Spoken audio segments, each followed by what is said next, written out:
Hi guys எல்லாரும் எப்படி இருக்கீங்க? இன்னைக்கு நம்ம இந்த வீடியோல டோக்கியோ கூல் அனிமே சீசன் 3 உடைய எபிசோட் 6 தான் பார்க்க போறோம். அதனால இந்த எபிசோட்ல இருக்கக்கூடிய ஸ்டோரி நீங்க புரிஞ்சுக்கணும்னா போன எபிசோட போய் பார்த்துட்டு வந்துருங்க. ஏன்னா கரெக்ட்டா ஒரு அரை நேரத்துக்கு முன்னாடி தான் அந்த எபிசோட போட்டுருக்கேன். அதனால பார்க்காதவங்க போய் பார்த்துட்டு வந்துருங்க. அப்புறம் அப்படியே நம்ம சேனலுக்கு இன்னும் சப்ஸ்கிரைப் பண்ணாதவங்க யாராச்சும் இருக்கீங்கன்னா உடனே சப்ஸ்கிரைப் பண்றாதீங்க. அதுக்கு பதிலா இந்த வீடியோ ஃபுல்லா பார்த்து முடிச்சிட்டு நம்ம சேனல்ல இருக்கக்கூடிய மத்த வீடியோ எல்லாத்தையும் செக் பண்ணி பாருங்க. அப்போ உங்களுக்கு பிடிச்சிருந்தா மட்டும் சப்ஸ்கிரைப் பண்ணி பெல் ஐகானை ஆல்ல வச்சுக்கோங்க. அது கூட சேர்த்து நம்ம சோஷியல் மீடியாவோட லிங்க் எல்லாம் கீழே டிஸ்கிரிப்ஷன்ல இருக்குது. அதை யூஸ் பண்ணி ஃபாலோ பண்ற மாதிரி இருந்தாலும் ஃபாலோ பண்ணிக்கோங்க. ஏன்னா நீங்க இப்ப பாத்துக்கிட்டு இருக்குது இன்ஃபினிட்டி அனிமேஷன் சேனல். வாங்க டைம் வேஸ்ட் பண்ணாம இந்த எபிசோடுக்குள்ள போயிரலாம். சோ இந்த எபிசோட் ஓபன் பண்ணதும் காணிக்கை கிட்ட இருந்து ஒரு டீம் தனியா பிரிஞ்சு போயிருப்பாங்க இல்லையா, அதாவது இந்த இன்வெஸ்டிகேட்டரை காப்பாத்தணும்ன்றதுக்காக தனியா போனாங்க இல்லையா. அவங்க என்ன பண்ணிட்டாங்க, தப்பிச்சு போறதுக்கு பதிலா நெற்கரக்கிற போட்டு தள்ளுறதுக்காக போயிட்டாங்க. ஏன்னா இப்ப காணிக்கை டக்கிசாவா கூட அந்த பக்கம் சண்டை போட்டுட்டு இருக்கான். அப்படி இருக்கும்போது அவன் வந்து இந்த நெற்கரக்கரை புடிச்சு கொல்லுன்றதுக்கு டைம் அதிகமாகும் இல்லையா. அதனாலதான் போற போக்குல ரெண்டு காட்டிட்டு போலான்னு இவங்க 3 பேரும் சேர்ந்து இந்த கோலை போட்டு தள்ளிடலான்னு என்னென்னமோ ட்ரை பண்றாங்க. ஆனா இந்த நட்கிரேக்கர் கோல் என்ன பண்ணுது, அசால்ட்டா எப்பயும் போல இதோடைய டிராப்பை வச்சு தப்பிச்சுக்கிட்டே இருந்திருக்கும். அது போக இவங்க கூடவே வந்திருக்கக்கூடிய குள்ளவாண்டு இருக்கா இல்லையா, அதாவது சைக்கோ, அவ என்னடானா சண்டை போடாம ஓ இப்படிலாம் சண்டை போடலாம வாயை பொழந்து பாத்துக்கிட்டு இருக்கா. ஏன்னா இவ இத்தனை நாளா சண்டை போட்டது கிடையாது, ஜஸ்ட் ரூமுக்குள்ள உட்காந்துட்டு தான் கேம் விளையாடுவா இல்லையா. அதனாலதான் இவங்க 2 பேரும் சண்டை போடுறத பார்த்துட்டு வாயை பொழந்து பாத்துக்கிட்டு இருக்க. இவங்க கூட வந்திருக்கக்கூடிய ஜின்ஷி மட்டும் இந்த இடத்துல எந்த இடத்துல டிராப் இருக்குது, அது எப்படி செயல்படுதுன்றது எல்லாத்தையுமே கொஞ்சம் கொஞ்சமா தெரிஞ்சுக்க ஆரம்பிக்கிறான். ஏன்னா இவனுக்குள்ள இருக்கக்கூடிய அந்த காகுனியோடைய பவர் ஒரு வவாலோடைய அந்த எக்கோ மாதிரி செயல்படும். அதனாலதான் இவன் அழகா ஒரு இடத்துல போய் தட்டி பார்க்கவும் எந்தெந்த இடத்துல டிராப்லாம் இருக்குதுன்றது இவனுக்கு தெரிய வந்துருச்சு. இருந்தாலும் இவன் டிராப்பை மட்டும் யூஸ் பண்ணி இந்த கோலை ஒரேடியா போட்டு தள்ள முடியாது. அதுக்கு நம்ம சைக்கோவுடைய ஹெல்ப்பும் இவனுக்கு தேவைப்படுதுன்றதுனால சைக்கோ கிட்ட போயிட்டு சைக்கோ ப்ளீஸ் உன்னுடைய காகுனுடைய பவர் என்னன்னு எனக்கு நல்லாவே தெரியும். ஆனா இது நாள் வரைக்கும் நீ ஒரு தடவை கூட யூஸ் பண்ணல. ப்ளீஸ் எனக்காக ஒரே ஒரு தடவை இன்னைக்கு யூஸ் பண்ணு. ஏன்னா இந்த கோலை மட்டும் நம்ம போட்டு தள்ளிட்டோம்னா நம்மளுக்கு எந்த ஒரு பிரச்சனையும் கிடையாது. ஜாலியா நம்ம பட்டிக்கு போயிட்டு நம்ம நிறைய ஸ்நாக்ஸ் சாப்பிடலாம், கேம் விளையாடலாம், என்ன வேணாலும் பண்ணலாம். ப்ளீஸ் யூஸ் பண்ணுப்பான்னு கேட்க, என்னால முடியாது, நான் யூஸ் பண்ண மாட்டேன், இத்தனை நாள் வரைக்கும் நான் யூஸ் பண்ணதே கிடையாது இப்படின்னு இவ இத்தனை நாளா யூஸ் பண்ணாதனால பயந்துகிட்டே என்னால முடியாதுன்னு அழுதுகிட்டே இருந்திருப்பா. இதனால இப்ப இவனுக்கும் என்ன பண்றதுனே தெரியல. அப்பதான் இவனுக்கு மைண்ட்ல ஐசிஐ உடைய ஞாபகம் வந்திருக்கும். ஏன்னா ஐசிஐ ஜஸ்ட் இவங்களுக்கு லீடர் மட்டும் கிடையாது, ரொம்பவே கேர் பண்ணி பார்த்துக்கக்கூடிய ஒரு பிரதர் மாதிரி. ஆனா அவன் அதிகமா க்ளோஸ் ஆனது யாருக்கிட்டனா சைக்கோ கிட்ட தான். அதனாலதான் அவனுடைய ஞாபகம் வந்ததும் இங்க பாரு சைக்கோ, அந்த பக்கம் ஐசிஐ ரொம்ப கொடூரமா சண்டை போட்டுட்டு இருக்காரு. ஆனா அவரால் ரொம்ப நேரத்துக்கு தாக்கு பிடிக்க முடியாது, நம்ம எல்லாருக்குமே தெரியும். அதனால இப்ப நம்ம அவருக்கு போய் ஹெல்ப் பண்ணணும்னா ஃபர்ஸ்ட் இந்த கோலை நம்ம போட்டு தள்ளியாகணும். இல்லனா நம்ம எல்லாருமே இந்த இடத்துல இறந்துருவோம்னு சொல்ல, அப்போனா நீ ஐசி இறந்துருவாருன்னு சொல்லுவாரியா? அப்படிலாம் நடக்க கூடாது, ஐசி உயிரோட இருக்கணும், அவருக்காக நான் என்ன வேணா பண்ணுவேன்னு சொன்ன அடுத்த செகண்டே இவனும் அந்த இன்வெஸ்டிகேட்டரும் சேர்ந்து நட்கரக்கரை அட்டாக் பண்ற மாதிரி அட்டாக் பண்ணிக்கிட்டே போயிட்டு அவ செட் பண்ணி வச்சிருக்கக்கூடிய டிராப்ல அவளை சிக்க வைக்க, சைக்கோவும் தனக்குள்ள இருக்கக்கூடிய கோலோடைய பவரை யூஸ் பண்ணி இந்த நட்கரக்கர் மேல ஒரு பிளாஸ்ட் ஏற்படுத்துறா. அந்த பிளாஸ்ட் இந்த பில்டிங்ல இருக்கக்கூடிய மொத்த கிளாஸையுமே செதற அடிக்குது. ஏன்னா சைக்கோவுடைய அந்த பிளாஸ்ட் அட்டாக் வெடிக்கிற அளவுக்கு இருக்காது, வைப்ரேஷன் லெவலுக்கு தான் இருக்கும். அதனாலதான் அந்த வைப்ரேஷன் அட்டாக் பட்டதுமே இந்த நட்கரக்கர் அசைய முடியாம கீழே விழுந்து கிடக்க, சரி ஓகே எல்லாமே முடிவுக்கு வந்துருச்சு, இதோட நம்ம இந்த கதையை முடிச்சிருவோம்னு ஜின்ஷி தன்னுடைய ஸ்வாடை எடுத்துட்டு வந்து கரெக்டா இதோடைய வயிற்றிலே ஒரு இறக்கி கொள்ள, இதோடைய கடைசி செகண்ட்ல இதுக்கு அந்த ஞாபகங்கள்லாம் வருது. அதை ஒருத்தவங்க இறக்க போறாங்கன்னா அவங்களுடைய சந்தோஷமான நினைவுகள் அப்புறம் பாஸ்ட்ல நடந்ததெல்லாம் வரும்னு சும்மா ஒரு கட்டுரை சொல்லுவாங்க இல்லையா, அந்த மாதிரி இந்த நட்கரக்கரும் தன்னுடைய பாஸ்ட்ல நடந்த ஒரு சின்ன விஷயத்தை யோசிச்சு பாக்குறா. ஏன்னா இவ சின்ன வயசுல ஒரு அனாதையா இருந்ததுனால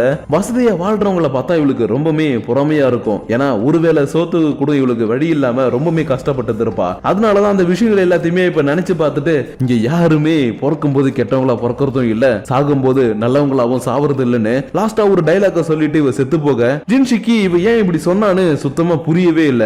அதனால ஏன் இந்த கோல் இப்படி சொல்லுச்சுன்ற மாதிரி பக்கத்துல உட்கார்ந்து யோசிச்சுட்டு இருக்கும் போது இன்னொரு பக்கம் யூரிய பிக் மேடம் முழுங்கிட்டு இருந்தாங்க இல்லையா, அங்க என்னடா நடக்குதுன்னு பார்த்தா மிட்சுகி தன்னை குறுக்குறுன்னு பாத்துக்கிட்டு இருக்கிறத பார்த்ததும் ஹே எனக்கு ஒரு கோல் போதாதுன்னு இன்னொரு கோல் வாண்டடா வந்து மாட்டுதே, மை டியர் அல்ல கைஸ் இவ்வளவு புடிங்கன்னு சொன்னதும் இவங்களுடைய அல்ல கை 2 பேர் வந்து இவ்வளவு புடிக்கிறதுக்காக புடிச்சு போட்டு போனாடி அடிச்சுக்கிட்டு இருக்க, இன்னொரு பக்கம் பிக் மேடமுடைய வாய்க்குள்ள போய்கிட்டு இருந்த யூரியோடைய உடம்புல லைட்டா அசைவு வந்ததும் டக்குனு இவங்களுடைய வாயை போலந்துகிட்டு ஜம்ப் பண்ணி வெளியில வந்துட்டான். ஆனா இவருடைய ஆட்டிடியூட் எல்லாமே கொஞ்சம் கொஞ்சமா மாற ஆரம்பிக்குது. ஏன்னா இவங்களுடைய பவர் லெவல் ஒரு லிமிட்டுக்கு மேல போயிடுச்சுன்னா பைத்தியக்கார கோலா மாறிடுவாங்கன்னு நான் ஆல்ரெடி சொல்லியிருக்கேன் இல்லையா. அந்த மாதிரி தான் இவனுக்குள்ள இப்ப எக்ஸ்ட்ரக்கமான பவர் இருக்கிறதுனால அதை கண்ட்ரோல் பண்ண முடியாம இவன் ஒரு பைத்தியக்கார கோலா மாறினதும் நான் இன்னும் ஸ்ட்ராங்கா மாறணும், அதுக்கு நான் நிறைய பேர் கொள்ளணும் மிட்சுகி புடிச்சு போட்டு அடிச்சுக்கிட்டு இருந்த அல்ல கைங்களை அப்படியே செதற விட்டுட்டு பிக் மேடம் போட்டு போன அடிக்கலான்னு பக்கத்துல வந்திருப்பான். ஆனா பிக் மேடம் இவனை விட ரொம்ப ஸ்ட்ராங்கானவங்க. அதனால சைட்டாமா மாதிரி சூப்பர் பஞ்ச் வைக்கிறேன்னு ஒரு 100 பஞ்ச ஒரே செகண்ட்ல இவனுடைய உடம்புல இறக்கவும் வெறி பிடிச்சி வந்தவன் திரும்ப நார்மலா போய் கீழே விழுந்துட்டு,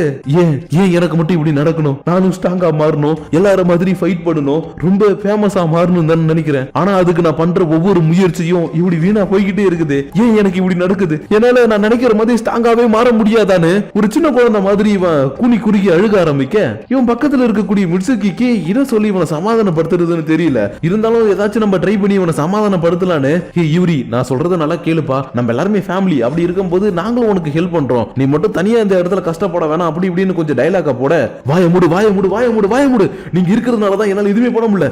அதுல அந்த ஐசிஐ சாசுகே அவனை என் கையால கொல்லணுன்ற அளவுக்கு வெறி இருக்கு. ஆனா என்ன பண்றது, அவன் என்னோட ஸ்ட்ராங்கா இருக்கிறான், அதனால நான் ஸ்ட்ராங்கா மாறணும்னு நம்ம என்ன பண்றோம்னு இவனுக்கே தெரியாம முட்சிக்கியோட உடம்புல வெறும் கையாலேயே ஓட்டையை போட்டுட்டான். ஆனா இவன் அட்டாக் பண்ணதை நினைச்சு இவன் கவலையே படல. ஏன்னா இப்ப இவனுக்கு தேவைன்றது ஒரு நல்ல அட்வைஸும் இவன் கூட இருக்கக்கூடிய ஒரு நல்ல ஃப்ரெண்டும் தான். அதனால எதுக்கும் கவலைப்படாதப்பா, நான் அவன் கூடவே இருப்பேன். ஏன் நம்ம டீம் அவன் கூடவே இருக்கு. ஏன்னா நம்ம எல்லாருமே ஒரு ஃபேமிலின்னு சொல்லும் போது இவனுக்குள்ள இருக்கக்கூடிய காகுனியவை ஃபர்ஸ்ட் டைமா ரிலீஸ் பண்ணி இவனை ப்ரொடெக்ட் பண்ற மாதிரி புடிச்சுக்கிட்டு இருந்திருப்பா. இதுக்கு ஏத்த மாதிரி தான் இந்த பிக் மேடமும், ஓஹோ பாசமலர்லாம் வேற எங்கேயாவது வச்சுக்கோங்க, உங்க ரெண்டு பேரும் நான் கொன்னு சாப்பிட போறேன்னு இவங்களுடைய காகுனியம் மூலியமா அட்டாக் பண்றதுக்காக ரொம்ப பக்கத்துல வர டக்குன்னு 4-3 இது பீஸா பறக்குது.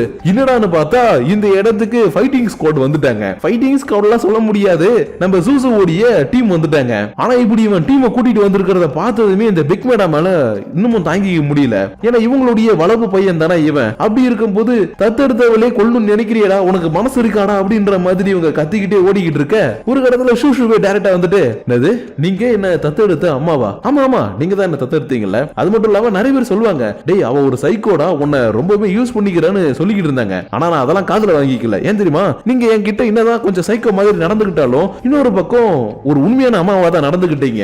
அதனாலே உங்களை நான் கொல்லக்கூடாதுன்னு இத்தனை வருஷம் அமைதியா இருந்தேன். ஆனா இன்னைக்கு நீங்க உங்களுடைய லிமிட்டை தாண்டி போயிட்டீங்க. அதனால நீங்க ஒண்ணு என்னுடைய தாயெல்லாம் கிடையாது, என்ன பொறுத்த வரைக்கும் ஒரு பேயின்னு சொல்லவும் பிக் மேடம் டக்குன்னு திரும்பவும் கோவப்பட்டுட்டு மனசுக்குள்ள இருக்கக்கூடிய உண்மையை எல்லாத்தையும் பேச ஆரம்பிச்சிடுறாங்க. என்னன்னா இந்த ஷூஷுவை இவங்க ஒன்னும் அந்த அளவுக்கு பாசமெல்லாம் வளர்க்கலாம் கிடையாது, கொடூரப்படுத்தி தான் வளர்த்தாங்க. அது போக இவன் எதுக்காக பாசத்தை காட்டினாங்கன்னா இவன் இவங்களை விட்டு ஓடி போயிட கூடாது இல்லையா, அதனாலதான் உன் மேல பாசம் காட்டுற மாதிரி நடிச்சேன்னு சொல்ல வரதுக்குள்ளே இவனுடைய டீம்ல இருக்கிறவங்க பிக் மேடம் அட்டஸ்மா கண்ணா பின்னான்னு வெட்டி கிராசிட்டானுங்க. ஆனா அவங்க சொல்ல வந்த வார்த்தையை ஷூஷு கடைசியா கேட்கவே இல்லை. ஏன்னா ஷூஷு என்னதான் சிசிஜில போய் சேர்ந்திருந்தாலும் இவனுக்கு இவனுடைய அம்மா மேல லைட்டா ஒரு பாசம் இருக்கதான் செய்யும். அதனாலதான் இவங்க சொல்ற வார்த்தையை கேட்டுட்டு இவனுடைய மனசு உடஞ்சு போயிடக்கூடாதுன்னு இவனுடைய டீம்ல இருக்கிறவங்க காதை வந்து மூடி இருப்பாங்க. அதுக்கேத்த மாதிரி அவங்க இறந்துட்டாங்கன்றதை இவனையும் புரிஞ்சுக்கிட்டு பை பை மதர் அப்படின்ற மாதிரி ஒரு வார்த்தையை இந்த பக்கம் சொல்லிக்கிட்டு இருக்க, இன்னொரு பக்கம் நான் எங்க இருக்கிறேன் இது என்ன இடம்னு ஐசி ஒரு இடத்துல படுத்துக்கிட்டு கதறிக்கிட்டு இருக்கிறான். ஏன்னா இப்ப இவன் மைண்ட் லெவல் கனெக்ஷன் மூலமா காணிக்கை கூட மாஸ்க் மேன் எந்த இடத்துல வச்சு இவனை கொடுமைப்படுத்தினானோ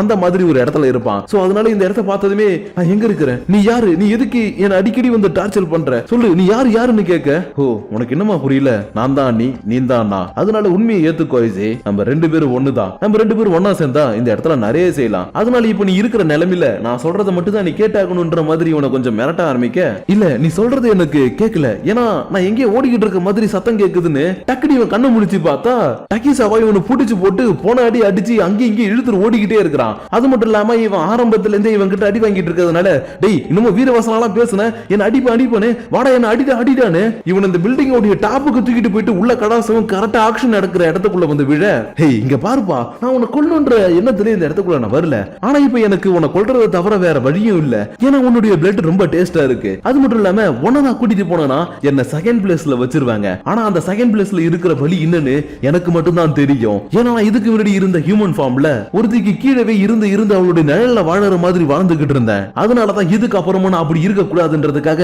உன்னை நான் இப்ப கொல்ல போறேன்டான்னு இவனை தூக்கி போட்டு இவனுடைய காகுனியம் மூலமா அட்டாக் பண்ணிக்கிட்டு இருக்க, இன்னொரு பக்கம் இந்த பில்டிங்குள்ளே இருக்கக்கூடிய பேப்பர் மாஸ்க் போட்டுட்டு இருக்கக்கூடிய ஒரு வியர்டான பர்சனை காட்டுறாங்க. ஆனா இவன் ஒன்னும் கோல்லாம் கிடையாது, சாதாரண ஒரு ஹியூமன் தான். இருந்தாலும் எதுக்காக இவன் இந்த பில்டிங்குள்ள இருக்கிறான், என்ன பண்ண போறான்னு பார்த்தா டைரக்டா இவன் இங்க இருக்கக்கூடிய லைவ் டெலிகாஸ்ட் ரூமுக்குள்ள போறான். அதாவது இந்த ஆக்ஷன் நடக்கிறது எல்லாத்தையும் லைவா டெலிகாஸ்ட் பண்ணுவாங்க இல்லையா, அப்படிதான் இந்த பில்டிங்குள்ளேயும் ஒரு ரூம் இருக்குது. அதனால இதுக்குள்ள இவன் வந்த உடனே இங்க இருக்கக்கூடிய லைவ் டெலிகாஸ்ட் பட்டன் எல்லாத்தையுமே ஆக்டிவேட் பண்ணி விட இந்த பில்டிங்ல இருக்கக்கூடிய எல்லாருக்குமே இன்னொரு பக்கம் காணிக்கையும் டக்கிசாவும் சண்டை போட்டுட்டு இருக்கக்கூடிய சத்தம் கேக்குது. இதுலயும் ஹைலைட்டா காணிக்கை கதறக்கூடிய சத்தம் தான் கேக்குது. ஏன்னா அந்த அளவுக்கு டக்கிசாவா இவனை புடிச்சு போட்டு செம்மையா டார்ச்சர் பண்ணிக்கிட்டு இருக்கான். அதனால இவன் கதற சத்தத்தை எல்லாத்தையுமே கேட்டுட்டு இருக்கக்கூடிய மத்த எல்லாருக்கும் எப்படி அவனை காப்பாத்துறதுனே தெரியல.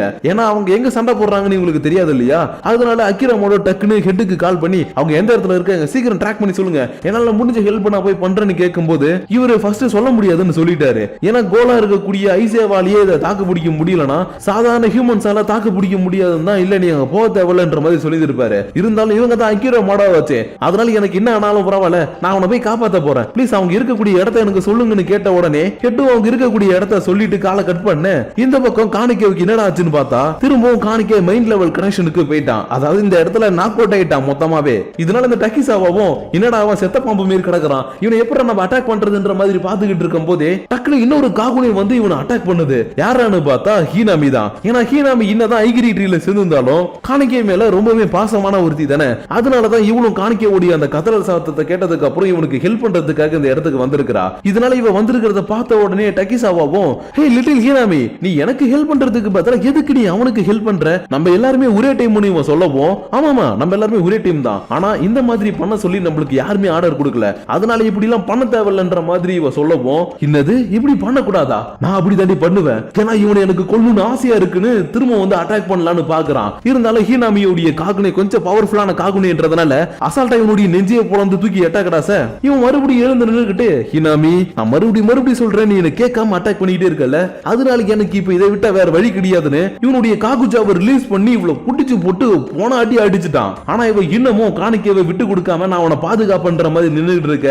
மைண்ட் லெவல் கனெக்ஷன்ல இருந்த காணிக்கையவே டக்குன்னு எழுந்துட்டு, ஹே எதுக்கு நீ ஒரு கோலா இருந்துகிட்டு எனக்காக சண்டை போடுற, நான் ஒண்ணு நீ நினைக்கிற ஆள் கிடையாது, நான் ஐசிஐ சாசுகே, நான் அவ்வளவுதான், மத்தபடி நீ யாருன்னு எனக்கு தெரியாது, அதனால தேவையில்லாம எனக்காக சண்டை போட்டு உன்னுடைய உயிர் கொடுக்கறதுக்கு பதிலா இங்க இருந்து போயிடு, நான் இவனை சமாளிச்சுக்கிறேன்னு. இவன் தன்னால முடியாதுன்னு தெரிஞ்சு திரும்ப சண்டை போடுறதுக்காக போறதை பார்த்துட்டு, இல்ல இப்படி நடக்க கூடாது, ஏன் காணிக்கை வெளியில வரல, அவருடைய ஞாபகங்கள் ஏன் மனசுக்குள்ளே புதைஞ்சு கிடக்குது, ப்ளீஸ் காணிக்கை எனக்காக வெளியில வாங்க, நீங்க இல்லாம நாங்க ரொம்ப கஷ்டப்படுறோம்னு இவனையே பாத்துக்கிட்டு இருக்க.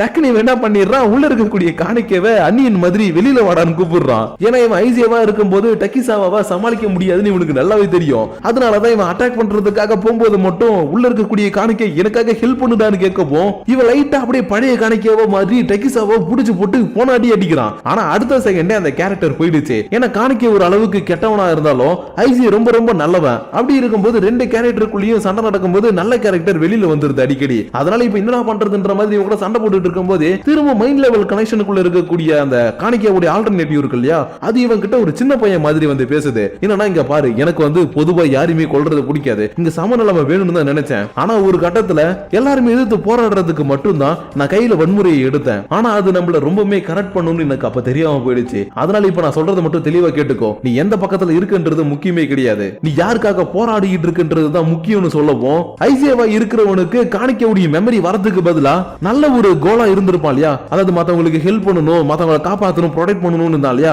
அந்த ஒரு கேரக்டர் இப்ப இவனுக்குள்ள இருந்து வெளியில வந்து அடுத்த செகண்டே ரெண்டு பேருமே நேருக்கு நேர் வந்து அட்டாக் பண்ணிக்கிட்டு கீழே விழவும் அப்படியே இந்த இடத்துல இந்த எபிசோட முடிக்கிறாங்க. சோ गाइस, இன்னைக்கு நம்ம பார்த்த இந்த எபிசோடு உங்களுக்கு பிடிச்சிருக்குதா பிடிச்சிருக்கலையான்னு எனக்கு தெரியல, அதுக்கு பதிலா சில விஷயங்கள் புரிஞ்சிருக்கும்னு நினைக்கிறேன். ஏன்னா என்னதான் ஐசி தன்னுடைய பாஸ்ட மறந்திருந்தாலும் இந்த இடத்துல ரொம்பவே நல்லவனா தான் வாழ்ந்துகிட்டு இருக்கிறான். அதனாலதான் இவனுக்குள்ள இருக்கக்கூடிய கெட்டவனா இருக்கக்கூடிய காணிக்கையுடைய கேரக்டரை இவனால அக்செப்ட் பண்ணிக்கவே முடியல. பட் அதுக்கு பதிலா அவனுக்கு முன்னாடி நல்லவனா இருந்த காணிக்கையுடைய கேரக்டர் இருக்கு இல்லையா, அந்த கேரக்டரை இவன் அக்செப்ட் பண்ணிக்கவும் இவனுடைய பவர் லெவல் இப்ப இன்க்ரீஸ் ஆகிட்டே போகுது. சோ இப்படியே போய்கிட்டு இருந்ததுன்னா ஒரு கட்டத்துல காணிக்கை வெளியில வந்துடுவான்றது உங்களுக்கே புரிய வந்திருக்கும் நினைக்கிறேன். அதனால இதுக்கப்புறம் எப்படிலாம் இவன் சண்டை போட போறான், என்னெல்லாம் நடக்க போகுதுன்றத வரப்போற எபிசோட்ஸை பார்த்து நம்ம தெரிஞ்சுப்போம். சப்போஸ் நான் சொன்ன விதங்கள், எக்ஸ்பிளைன் பண்ண விதங்கள் உங்களுக்கு பிடிக்கலன்னா கவலைப்படாதீங்க, கீழே டிஸ்கிரிப்ஷன்ல இந்த ஒரிஜினல் எபிசோடோட லிங்க் இருக்குது, அதாவது நம்ம டெலிகிராம் லிங்க் இருக்குது, அதை யூஸ் பண்ணி போயிட்டு ஒன்ஸ் டவுன்லோட் பண்ணி பாருங்க. கண்டிப்பா இந்த எபிசோட் உங்களுக்கு ரொம்ப பிடிக்கும். ஏன்னா நான் தான் ஃபைட் சீன்ஸ் எல்லாம் அதிகமா சொல்லாம அப்படியே கட் பண்ணிட்டு போறோம் இல்லையா, அதனால ஒரு தடவை நீங்க டவுன்லோட் பண்ணி பாருங்க, கண்டிப்பா இது உங்களுக்கு பிடிக்கும். அப்புறம் அப்படியே உங்களுக்கு இந்த வீடியோ பத்தின பர்சனல் தாட்ஸ் அண்ட் வியூஸ் ஏதாச்சும் இருக்குதுன்னா எப்பயும் போல கீழே இருக்கக்கூடிய லைக் ஷேர் பட்டனை தட்டி விட்டுட்டு அதுக்கு கீழே இருக்கக்கூடிய கமெண்ட் செக்ஷன்ல கமெண்ட் பண்ணுங்க. அப்படி நீங்க பண்ணக்கூடிய அந்த கமெண்ட்ஸோட சேர்த்து உங்களை நெக்ஸ்ட் எபிசோட வந்து மீட் பண்ற வரைக்கும் உங்களிடமிருந்து விடைபெறுவது உங்கள் நான்.